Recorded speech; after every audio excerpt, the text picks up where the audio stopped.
Então, bom dia a todo mundo. Hoje é dia 14 de outubro e vamos lembrar o que a gente leu da última vez. Então, a gente leu que a gente está. Esse livro está mostrando, mais uma vez, assim como o conhecimento dos mundos superiores e a teosofia, como é que a gente pode despertar esse eu superior, esse núcleo anímico próprio, que ele usa esse termo aqui, né? Então, ele fala dessa autopercepção, e quando a gente começa a ter essa autopercepção no sono, a gente, quando desperta, a gente tem essa sensação de que a alma continuou em atividade no sono, como se a alma, como se a gente tivesse ainda uma consciência no sono, né? Então a gente se percebe dentro de dois eus.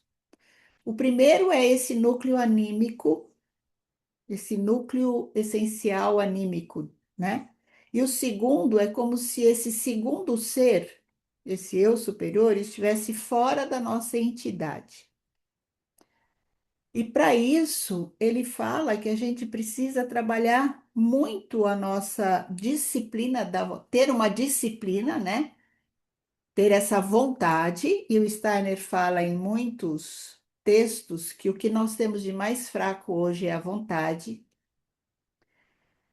E essa disciplina da vontade tem que caminhar junto com a disciplina espiritual. Se isso não caminha junto, a gente corre o risco de viver muitas ilusões, achar que é alguma coisa e não é, né? E aí ele dá uma série de exercícios. Ele fala do controle do pensamento, do controle da ação, do controle do sentimento, do exercício da positividade e da imparcialidade. Então, tudo isso, se a gente tem essa disciplina da vontade, né? Eu acho que ficou faltando aqui o exercício da equanimidade, né? Que são 6 exercícios complementares.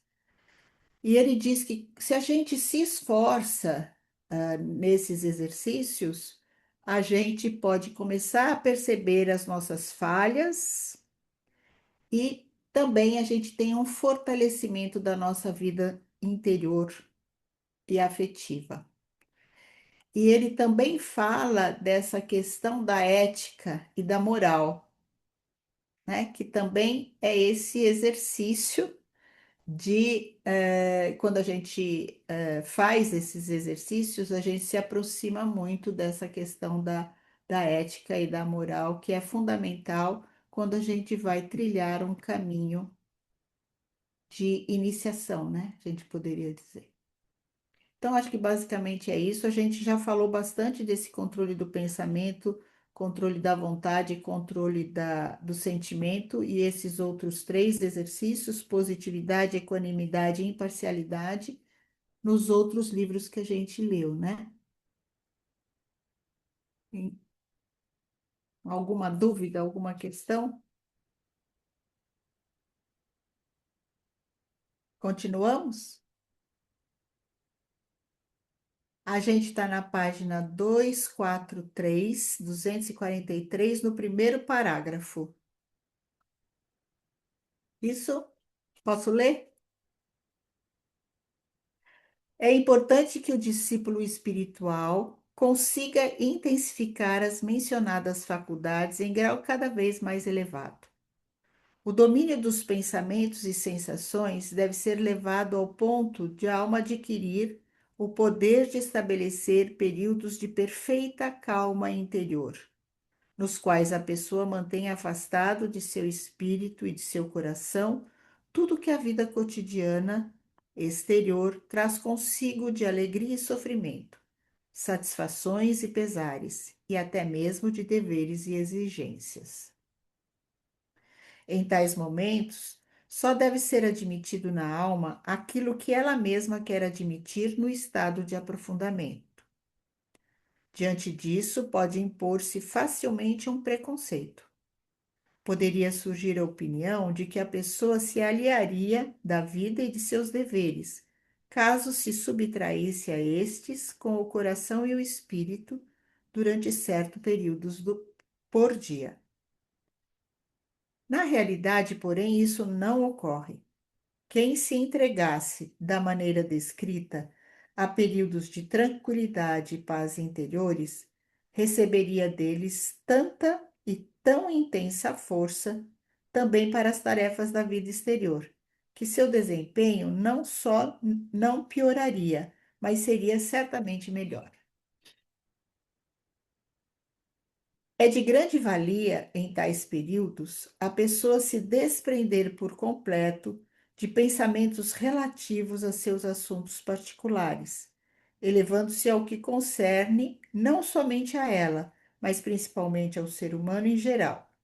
Se ela for capaz de preencher sua alma com as comunicações do mundo espiritual superior e estas prenderem seu interesse no mesmo grau em que uma preocupação ao assunto pessoal, sua alma colherá disso frutos especiais. Quem se esforçar desse modo para ordenar sua vida anímica, chegará também à possibilidade de uma autoobservação que considere os assuntos pessoais com a mesma serenidade dedicada a assuntos alheios. Poder considerar as próprias vivências, as próprias alegrias e tristezas pessoais como se fossem de outrem, é uma boa preparação para a disciplina espiritual. Nesse sentido, chega-se progressivamente ao grau necessário quando diariamente, após a jornada de trabalho, faz-se desfilar diante do espírito as imagens das vivências do dia. A pessoa deve contemplar a si mesma em imagem, dentro de suas vivências, portanto, observar-se em sua vida cotidiana como que do exterior. Adquire-se Adquire-se certa prática nessa autoobservação quando se inicia com a representação mental de algumas pequenas partes da vida cotidiana. A pessoa fica cada vez mais hábil e destra nesse exame retrospectivo, de modo que, após uma exercitação mais longa, consegue realizá-la completamente em curta fração de tempo. Essa contemplação retrospectiva das vivências tem, para a disciplina espiritual, seu valor especial por levar a alma a desfazer-se do hábito arraigado de seguir com seu pensar apenas o curso do suceder sensorial. No pensar retrospectivo, se elaboram representações mentais, porém não mantidas pelo suceder sensorial. É isso que se necessita para a familiarização com o mundo suprassensível. Assim, a faculdade representativa se fortalece de maneira sadia. Por isso também é bom fazer uma retrospectiva mental de outros fatos além da vida cotidiana, como, por exemplo, o desenrolar de um drama, de uma narrativa, de uma sequência tonal e etc.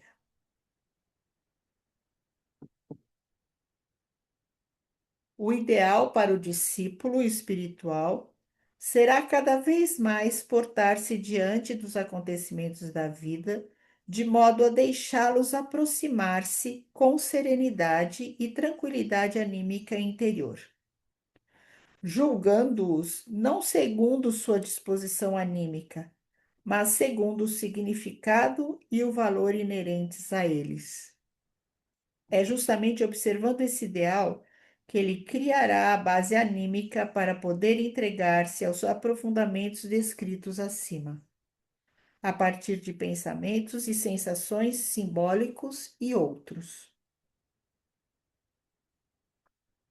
As condições aqui descritas devem ser preenchidas, pois a vivência suprassensível se edifica sobre o solo, em que estamos na vida anímica. Desculpa, eu vou ler outra vez essa frase. As condições aqui descritas devem ser preenchidas, pois a vivência suprassensível se edifica sobre o solo em que estamos na vida anímica comum antes de ingressarmos no mundo suprassensível. Toda vivência suprassensível é duplamente dependente do ponto de partida anímico em que a pessoa se encontre antes do ingresso. Quem não estiver disposto de antemão a formar um juízo sadio como fundamento de sua disciplina espiritual, desenvolverá em si faculdades suprassensíveis que perceberão o mundo espiritual de modo inexato e incorreto. De certa maneira, os seus órgãos perceptivos e espirituais se desenvolverão incorretamente. E assim como por meio de olhos defeituosos ou enfermos, não se pode ver corretamente no mundo sensível. Tampouco se pode perceber corretamente por meio de órgãos espirituais que não tenham sido desenvolvidos com base num juízo sadio. Quem parte de uma disposição anímica imoral eleva-se aos mundos espirituais de um modo que sua visão espiritual fica como que aturdida, obnubilada. Diante do mundo suprassensível, essa pessoa se posta como alguém que observa o mundo sensível num estado de atordoamento. Só que não chegará a qualquer declaração convincente enquanto o observador espiritual, mesmo atordoado, está bem mais desperto do que um homem na consciência habitual. Suas declarações vêm a ser, portanto, enganos a respeito do mundo espiritual. Tudo bem? Continuamos?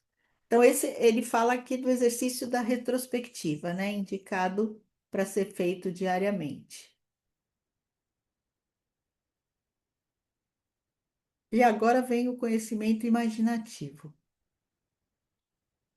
A autenticidade inerente ao grau cognitivo da imaginação é obtida quando os aprofundamentos anímicos, meditações, descritos acima, são suportados pelo que se pode definir como acostumar-se a um pensar não sensorial. Quando se elabora um pensamento com base na observação do mundo físico sensível, esse pensamento não está livre do sensorial. Contudo, o homem não é restringido a elaborar apenas esse tipo de pensamento. O pensar humano não precisa tornar-se vazio e sem conteúdo quando não se deixa preencher por observações sensoriais.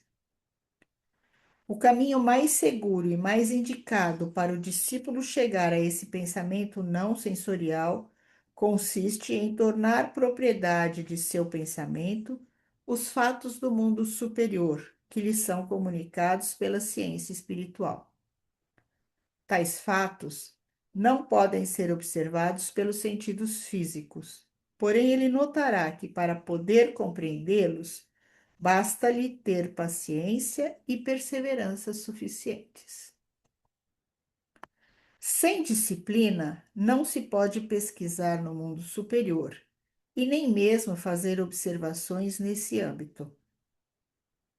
Mas, mesmo sem a disciplina superior, é possível compreender tudo o que os investigadores relatam a esse respeito. E quando alguém argumenta, como posso aceitar com boa fé e confiança o que os pesquisadores espirituais dizem, se eu mesmo não posso vê-lo? Isso é totalmente infundado, pois é inteiramente possível, a partir da mera reflexão, adquirir segura convicção de que o comunicado é verídico. E se alguém não puder chegar a convencer-se disso pela reflexão, não será por não ser possível crer em algo que não se vê, mas simplesmente pelo fato de ainda não se ter empregado a reflexão de forma suficientemente imparcial, abrangente e profunda.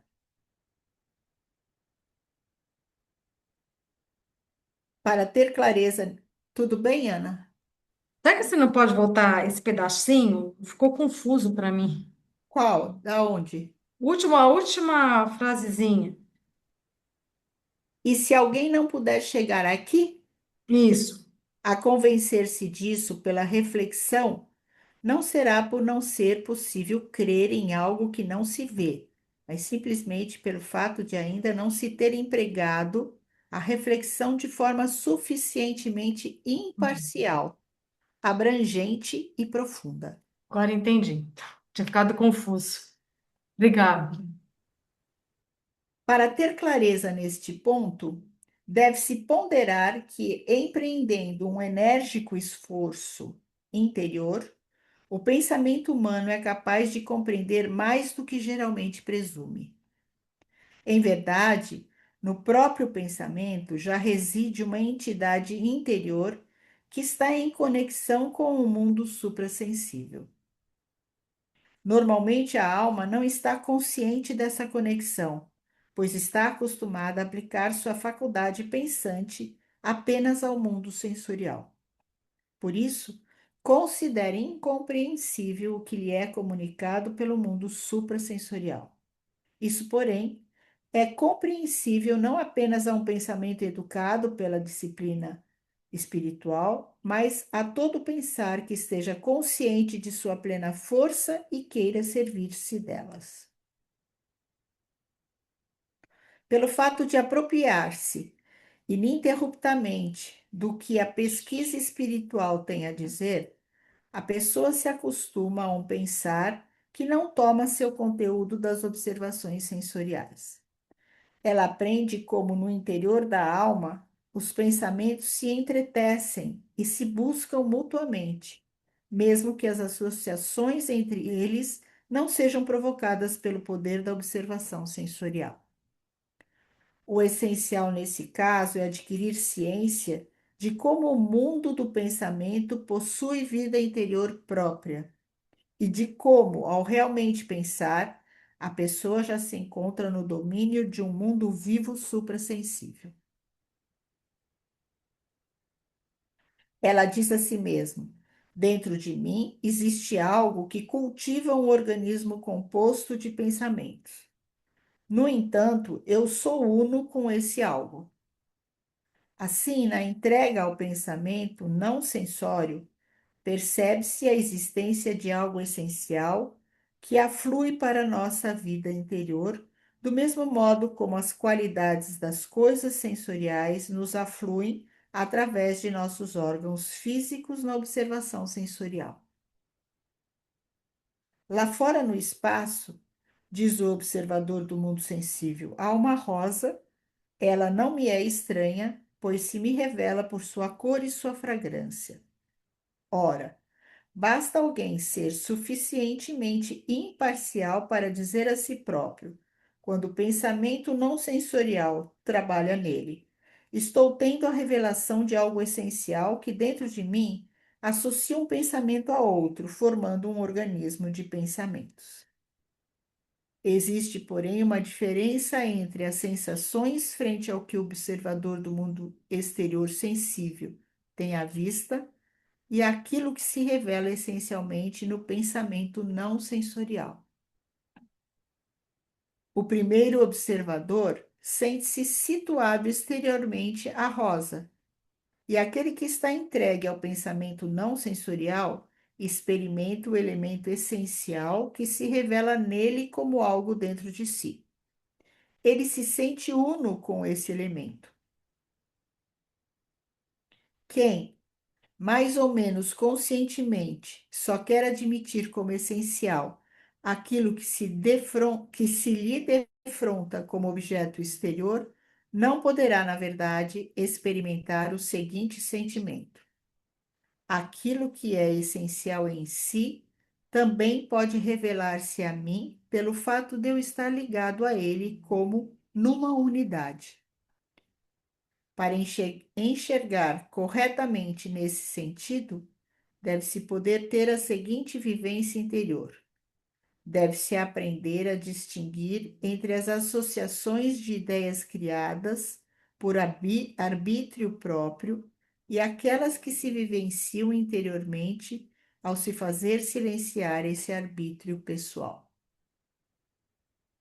Neste último caso, pode-se dizer o seguinte: permaneço completamente tranquilo, não estabeleço qualquer associação de ideias, abandono-me àquilo que pensa dentro de mim. Então, se justifica plenamente tanto dizer: em mim atua algo essencial por si, quanto a rosa atua em mim quando vejo determinada rosa, quando percebo determinada fragrância. Não existe qualquer contradição em alguém retirar o conteúdo para seus pensamentos das comunicações do pesquisador espiritual. É bem verdade que os pensamentos já existem quando ela passa a dedicar-se a eles. Porém, ela não pode pensá-los sem, em cada caso, criá-los novamente na alma. Acontece justamente que o pesquisador do espírito desperta em seus ouvintes e leitores pensamentos que esses devem buscar primeiro em si próprios, enquanto quem descreve a realidade sensível indica algo que ouvintes e leitores podem observar no mundo sensorial. O caminho que conduz ao pensamento não sensorial pelas comunicações da ciência espiritual é inteiramente seguro. Existe, porém, um outro mais seguro e principalmente mais exato, embora seja, por isso, mais difícil para muitas pessoas. Ele está descrito em meus livros O Método Cognitivo de Goethe e A Filosofia da Liberdade. Essas obras transmitem o que o pensamento humano pode elaborar para si quando o pensar não se entrega às impressões do mundo exterior físico sensível, e sim apenas a si mesmo. Então, entra em atividade o pensamento puro, e não apenas aquele que surge no homem com base nas recordações do plano sensível, como uma entidade com vida própria. Nesse sentido, nas obras citadas, nada foi extraído das comunicações próprias da ciência espiritual. Contudo, mostra-se que o pensar puro, trabalhando apenas em si próprio, é capaz de chegar a conclusões sobre o mundo, a vida e o homem. Essas obras se encontram numa etapa intermediária muito importante entre o conhecimento do mundo sensível e do mundo espiritual. Elas oferecem aquilo que o pensamento pode alcançar quando se eleva acima da observação sensorial, mas ainda evita o acesso à pesquisa espiritual. Quem submete toda a sua alma ao efeito desses textos já se encontra no mundo espiritual. Só que este se lhe apresenta como o mundo dos pensamentos. Quem se sente em condições de passar por essa etapa intermediária está trilhando um caminho seguro, e com isso pode adquirir, frente ao mundo superior, um sentimento que lhe trará os mais belos frutos para todo o tempo seguinte.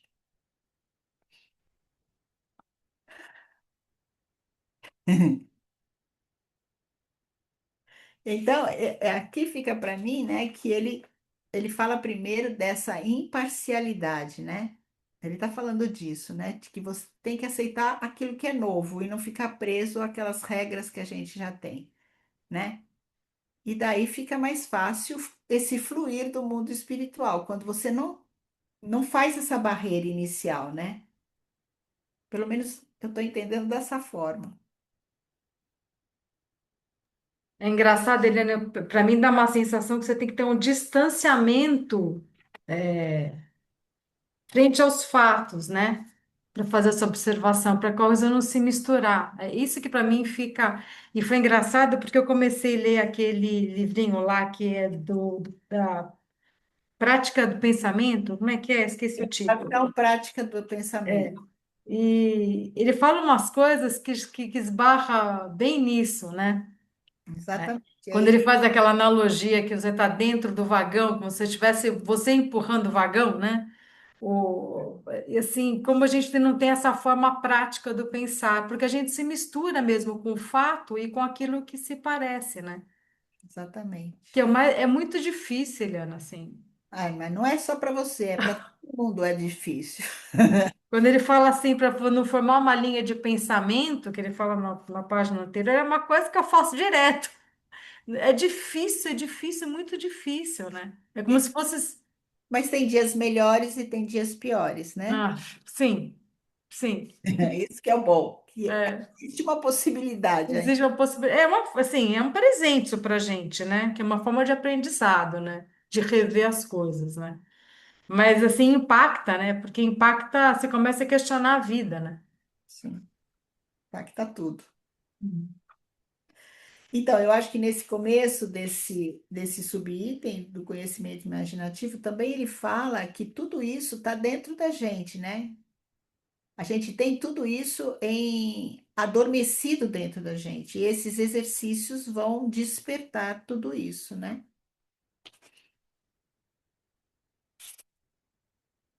Muito bem.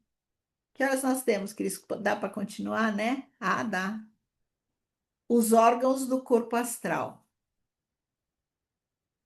A meta do aprofundamento, meditação, nas representações mentais e sensações simbólicas acima caracterizados, é dito com exatidão a formação dos órgãos perceptivos superiores dentro do corpo astral do homem.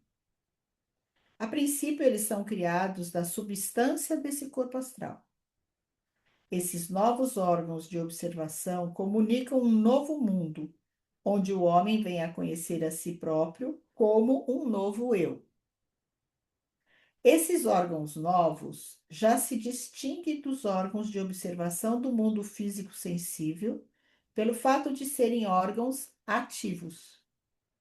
Enquanto os olhos e os ouvidos se comportam de modo passivo, deixando que a luz e o som atuem sobre eles, pode-se dizer que os órgãos perceptivos anímico-espirituais estão em contínua atividade enquanto percebem, captando seus objetos e fatos, de certa forma em plena consciência. Com isso surge o sentimento de que o processo cognitivo anímico espiritual é uma união com os respectivos fatos, é um viver neles. Pode-se denominar cada um dos órgãos anímico-espirituais, assim formados, como flores de lótus. Lembra que a gente já estudou isso, né? Flores de lótus tem lá no os chakras, né? São os chakras. A título de analogia com a forma que apresentam para a consciência suprassensível e imaginativa. Obviamente, deve-se ter bem claro que essa designação não se relaciona com o assunto mais do que a expressão asas ao se falar das asas do nariz. E aqui está escrito no original, aí a Cris pode ler, asas do pulmão. Mediante tipos bem determinados de aprofundamento interior, atua-se sobre o corpo astral de forma tal que se desenvolve um ou outro órgão anímico espiritual, uma ou outra flor de lótus.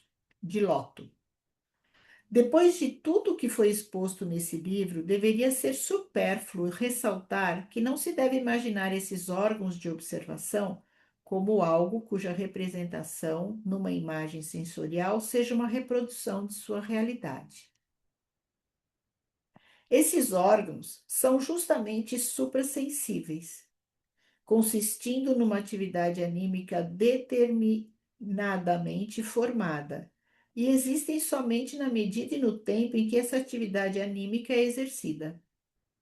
No caso de tais órgãos, trata-se de algo tão pouco visível no homem quanto alguma bruma a envolvê-lo quando ele pensa.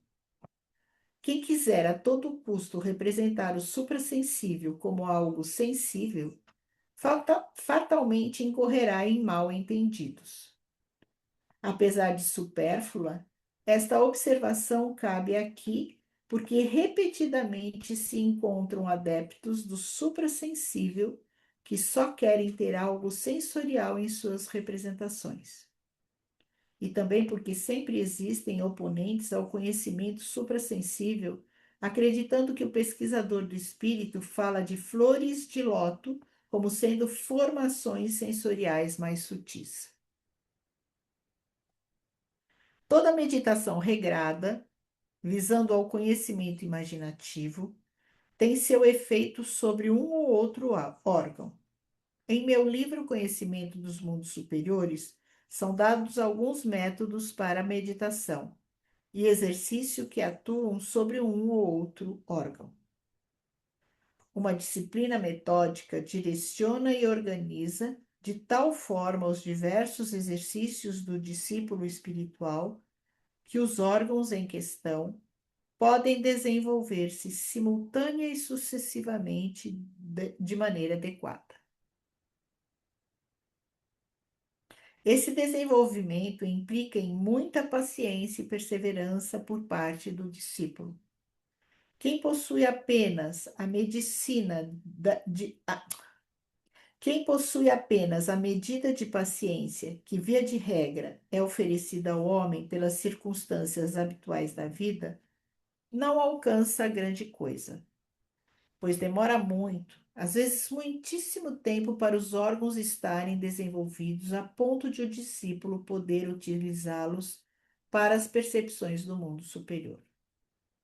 Nesse momento, acontece para ele o que se denomina iluminação, em contraste com a preparação ou purificação, que consiste nos exercícios para o desenvolvimento dos órgãos.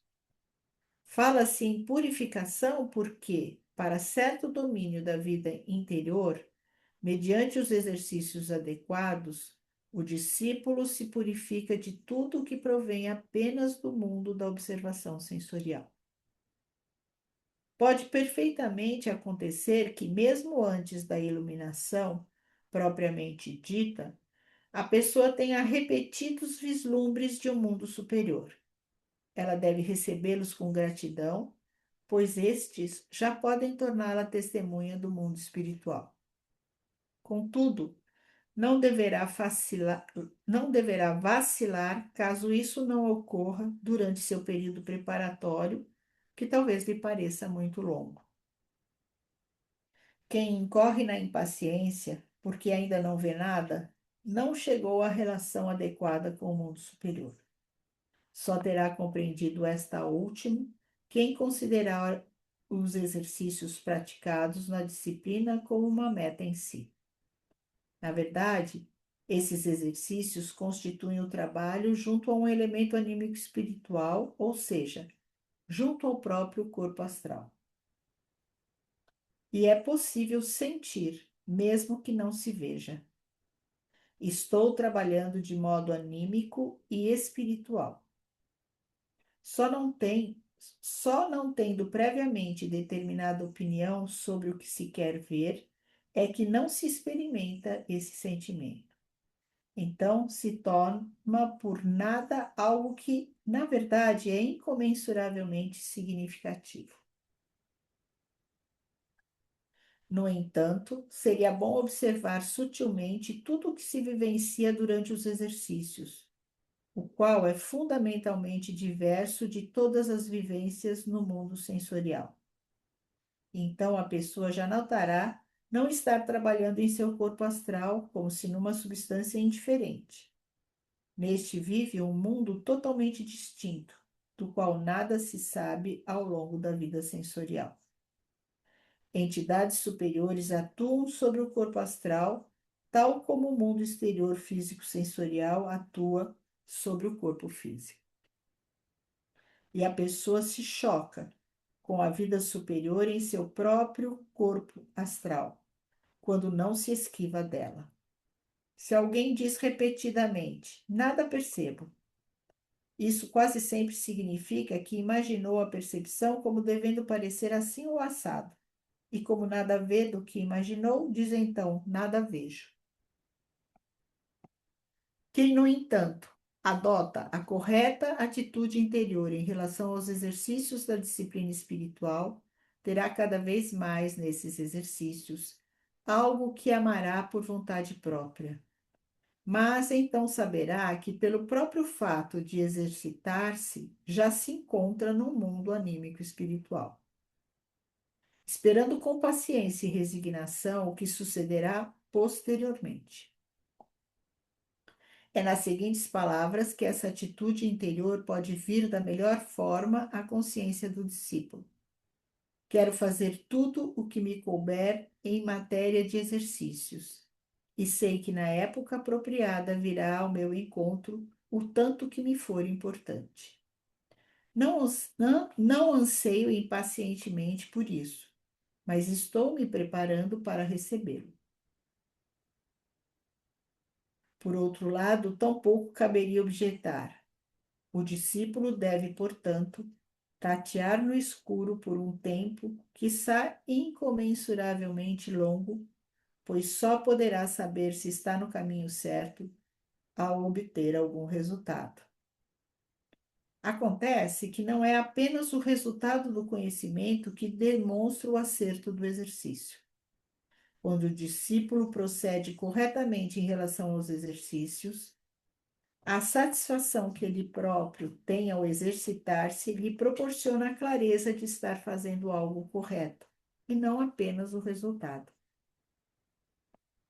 A prática correta no domínio da disciplina espiritual está ligada a uma satisfação que não é apenas satisfação, mas também conhecimento. Na verdade, o conhecimento seguinte: estou fazendo algo que, segundo vejo, me faz avançar na trilha correta. Todo discípulo pode ter esse conhecimento a cada instante, bastando que preste sutilmente atenção às suas vivências. Se não prestar essa atenção, ele passará ao largo de suas vivências, qual um caminhante ensimesmado que não vê as árvores de ambos os lados do caminho, embora pudesse vê-las se voltasse atentamente o olhar em sua direção.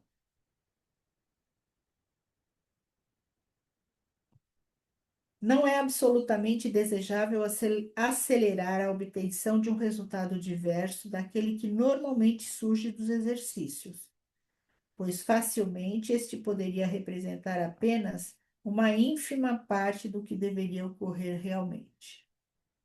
Tratando-se de desenvolvimento espiritual, um êxito parcial é frequentemente a causa de um grande atraso no êxito total. A movimentação entre essas formas da vida espiritual correspondentes ao resultado parcial provoca insensibilidade em relação às influências das forças que conduzem a pontos mais elevados da evolução. E o proveito obtido pelo fato de se ter dado uma espiada ao mundo espiritual é apenas a aparente, pois essa visão não pode conduzir à verdade, e sim apenas a imagens enganosas.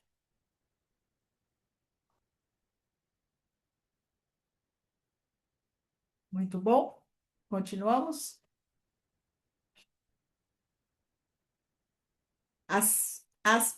Tudo bem? As percepções no mundo imaginativo. Os órgãos anímico-espirituais, as flores de lótus, formam-se de maneira que a consciência suprassensível que observa o discípulo espiritual parecem situados próximo a determinados órgãos físicos. Da série desses órgãos anímicos, citaremos aqui os seguintes: aquele percebido como que localizado entre as sobrancelhas, a flor de lótus de duas pétalas, aquele na região da laringe, a flor de lótus de 16 pétalas, e o terceiro na região do coração, a flor de lótus de 12 pétalas. O quarto na região do estômago. Outros órgãos como esses aparecem na proximidade de outras partes do corpo físico. As denominações de duas ou de 16 pétalas são possíveis porque os órgãos em questão se assemelham a flores com o correspondente número de pétalas. As flores de lótus vêm à consciência no corpo astral. Uma vez tendo desenvolvido uma ou outra, a pessoa também tem consciência de possuí-la. Sente que pode utilizar-se dela e, com isso, realmente penetrar no mundo superior. As impressões recebidas desse mundo ainda se assemelham, em muitos aspectos, às do mundo físico sensível. Quem possui o conhecimento imaginativo poderá referir-se ao novo mundo superior, designando as sensações como sendo de calor ou frio, como percepções sonoras ou verbais, efeitos luminosos ou coloridos, pois é assim que as vivencia. No entanto, está consciente de que essas percepções no mundo imaginativo expressam algo diferente do que no mundo real sensível. Reconhece que por detrás delas não estão causas físico-materiais, e sim anímico-espirituais.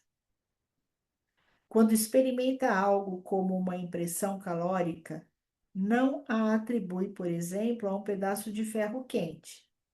Considera como emanação de um processo anímico, tal como até agora só conhecera na intimidade da sua vida anímica. Sabe que por detrás das percepções imaginativas estão coisas e processos anímicos e espirituais, do mesmo modo como por detrás das percepções físicas estão seres e fatos físico-materiais. Eliana, uma coisa ficou confusa para mim, porque essa construção, eu tenho entendimento que talvez seja um entendimento errado. Esses chakras, eles vão se desenvolvendo a partir do momento em que a gente vai se desenvolvendo aqui no planeta. Mas parece que ele fala que esse desenvolvimento dessa flor de lótus, que seria um chakra, é a partir desses exercícios que a gente faz. É.